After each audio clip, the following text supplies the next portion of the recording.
مسافر پختن دی مسافر مور پلار نلری دی در پدر مور پلار نلری دی در پدر خفا پدیو چپردو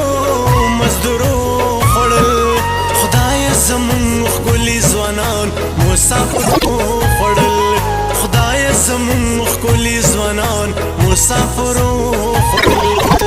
پښتن دی مسافر